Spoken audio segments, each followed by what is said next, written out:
ओम शांति। बाप दादा वतन में बच्चों का फाइनल पेपर तैयार कर रहे हैं। बाप दादा कहते आप लोगों का फाइनल पेपर वतन में तैयार हो रहा है।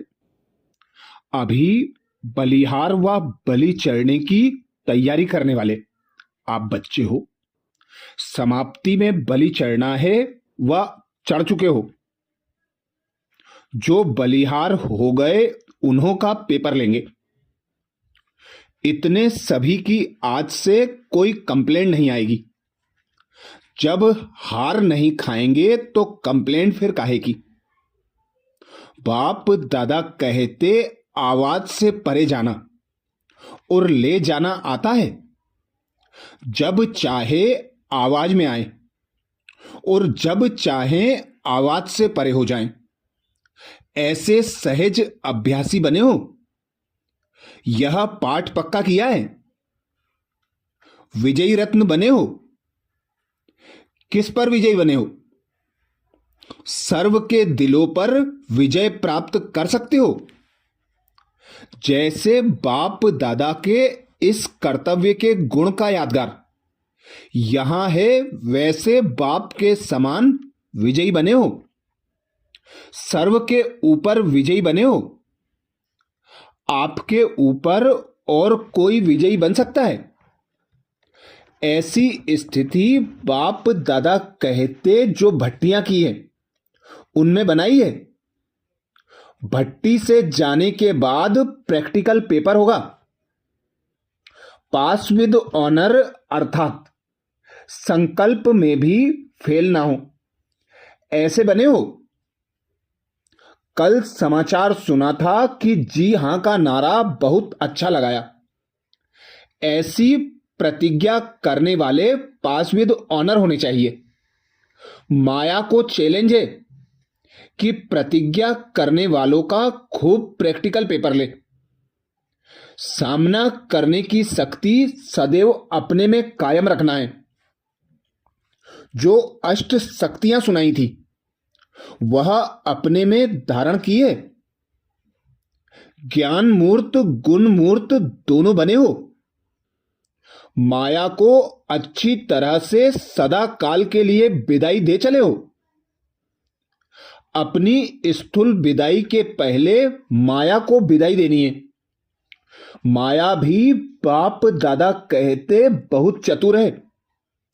जैसे कोई कोई जब शरीर छोड़ते हैं तो कभी कभी सांस छिप जाता है और समझते हैं कि फलाना मर गया, लेकिन छिपा हुआ सांस कभी कभी फिर से चलने भी लगता है।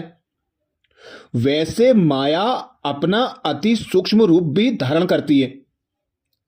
इसलिए अच्छी तरह से जैसे डॉक्टर लोग चेक करते हैं कि कहां श्वास छिपा हुआ तो नहीं है, ऐसे तीसरे नेत्र से भी अच्छी तरह से अपनी चेकिंग करनी है।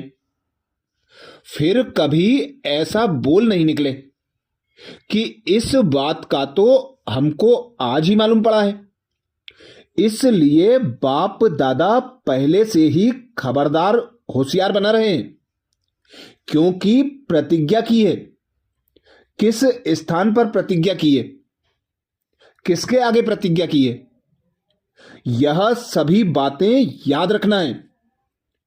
प्राप्ति तो की, लेकिन प्राप्ति के साथ क्या करना होता है जानते हो? प्राप्ति की, लेकिन ऐसी प्राप्ति की जो सर्व तृप्त हो जाए। जितना तृप्त बनेंगे इतना ही इच्छा मात्रम अविद्या होंगे। कामना के बजाय सामना करने की शक्ति आएगी। पुरानी वृत्तियों से निवृत्त हुए ये सभी पेपर के क्वेश्चन हैं। जो पेपर प्रैक्टिकल होना है। अपने को पूर्णतया क्लियर और डोंट केयर करने की शक्ति अपने में धारण की है। चेक करो, स्वयं और समय दोनों की पहचान अच्छी तरह से स्पष्ट मालूम हुई है। यह सभी कुछ किया वह कुछ रहा हुआ है।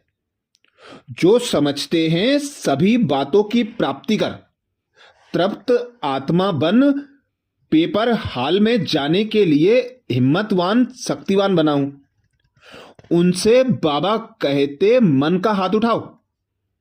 सभी बातों का पेपर देने और पास विद ऑनर होने के हिम्मतवान शक्तिवान जो बने हैं वह हाथ उठाओ। अच्छा, अब प्रैक्टिकल पेपर की रिजल्ट देखेंगे। जो इस मास पास विद ऑनर की रिजल्ट दिखाएंगे उन्हों को बाप दादा विशेष याद और सौगात देंगे। लेकिन पास विद ऑनर, सिर्फ पास नहीं, अपनी अपनी रिजल्ट लिखकर भेजना। फिर देखेंगे इतने बड़े ग्रुप में कितने पास विद ऑनर निकले। लेकिन यह भी देखना कि टीचर और जो आपके साथी हैं उन्हों से भी सर्टिफिकेट लेंगे, तब याद और सौगात देंगे। सहज है ना? जब हो ही हिम्मतवान तो यह क्या मुश्किल है। सदैव यह स्मृति रखना है, मैं विजय माला की विजय रत्न आत्मा हूं। इस स्मृति में रहने से फिर हार नहीं होगी। अच्छा, सभी ने कहा था कि समाप्ति में पूर्ण रूप से बलि चढ़ ही जाएंगे, तो संपूर्ण बलि चढ़े हैं? महाबली बनके जा रहे हो कि अभी भी कुछ मरना बाकी है? महाबली के आगे कोई माया का बल चल नहीं सकता। ऐसा निश्चय अपने में धारण करके जा रहे हो ना? रिजल्ट देखेंगे फिर बाप दादा ऐसे विजयी रत्नों को एक अलौकिक माला पहनाएंगे। फाइनल पेपर की तैयारी के ये महावाक्य 5 दिसंबर 1970 के थे। 24 जनवरी 1970 को बाप दादा बोले थे, निश्चय की निशानी क्या है जानते हो? निश्चय की निशानी विजय है। जितना निश्चय बुद्धि होंगे उतना ही सभी बातों में विजयी होंगे। निश्चय बुद्धि कभी हार नहीं खा सकते। हार होती है तो समझना चाहिए कि निश्चय में कहीं ना कहीं कुछ कमी जरूर है। निश्चय बुद्धि विजयी रत्नों में से हम एक रत्न हैं। ऐसे अपने को अब सदा समझना है। विघ्न तो आएंगे, उन्हों को खत्म करने की युक्ति है सदैव समझो कि यह पेपर है। अपनी स्थिति की परख यह पेपर कराता है। कोई भी विघ्न आए तो उनको पेपर समझ पास करना है। बाप दादा कहते बात को बात नहीं देखना है, लेकिन पेपर समझना है। पेपर में भी भिन्न भिन्न क्वेश्चन होते हैं। कभी मनसा का, कभी लोकलाज का, कभी संबंध का, कभी देशवासियों का क्वेश्चन आएगा। परंतु इसमें घबराना नहीं है। गहराई में जाना है। वातावरण ऐसा बनना चाहिए जो ना चाहते भी कोई खींच आए। जितना खुद अव्यक्त वायुमंडल बनाने में बिजी रहेंगे उतना स्वतः सभी होता रहेगा। जैसे रास्ते जाते कोई खुशबू आती है तो दिल होती है कि जाकर देखें क्या है, वैसे यह अव्यक्त खुशबू भी ना चाहते हुए खींचेगी। अच्छा, अंतिम समय के फाइनल पेपर के लिए विशेष बाप दादा ने अनेक महावाक्यों में सहज युक्तियां बताई हैं, विधियां बताई हैं। ऐसे ही और विशेष छंटे हुए महावाक्यों का मनन करने के लिए बाबा के चैनल को सब्सक्राइब करें। वीडियो को सभी बीके भाई बहनों को शेयर करने की सेवा जरूर करें। ओम शांति।